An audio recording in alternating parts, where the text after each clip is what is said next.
So hello and welcome. My name's Neil Lee, and I'm delighted to be here on behalf of the board of the Regional Studies Association to present this 2024 Distinguished Service to Regional Studies Award.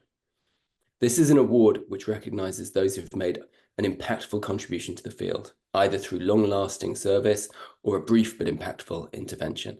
And I'm very happy to announce that one of our 2024 recipients is Elisa of the European Commission in Belgium. Congratulations, and thank you for joining me today. Would you like to say a few words? Thank you very much, Neil, and thank you very much to the board. This was very unexpected. My relationship with the Regional Studies Association goes back 25 years. And I looked it up the other day. I went to my very first conference, academic conference, was in 1999, the RSA annual conference in Bilbao.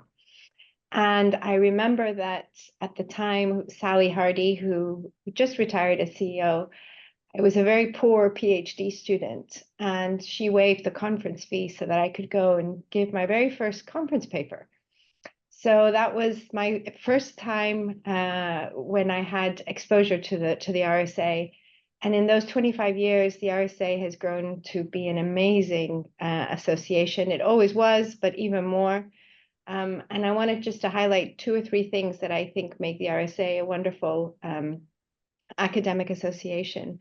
The first is taking care of poor PhD students like me. And now this is not just waiving conference fees, but early research grants. And I'm delighted that I've been able to participate over the last decade or so more in the research network. I'm a member of the research network. So every year I get to go through all the wonderful proposals for early career researchers, but also established researchers in the area of regional studies. And that, for me, as a policy practitioner, makes it all the more interesting to see what kind of research is going on, make it policy relevant.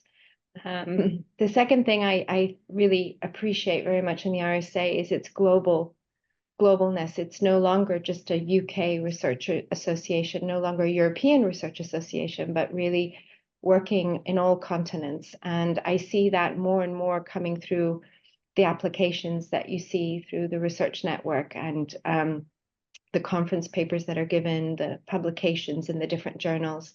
So that's also very appreciated. And then the last thing, I think, for me personally, I've worked for many years in EU cohesion policy and EU regional policy.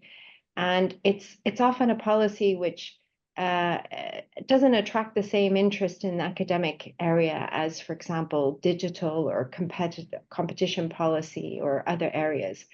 And the research that is done through the RSA, through the academic journals, the conferences, the networks, has been a really fundamental part of the kind of evidence-based work that we need, analysis that we need in EU cohesion policy. And the RSA has been extremely active in helping the European Commission in preparing workshops, hosting events, participating in the European Week of Cities and Regions. So I think that link between the EU institutions, whether it's the Committee of the Regions or the European Commission itself in the RSA, also shows how important this bridging the gap or bridging the divide between academia and policy is. And for that, the RSA continues to play a very important role. So I'm very grateful and I'm delighted to accept the award. So thank you very much. Well, thank you so much, both for your wonderful contribution to the field, but also for being such a wonderful ambassador for the RSA. It was great to see you today. Thank you so much for joining us virtually, and congratulations once again. Thank you very much, Neil.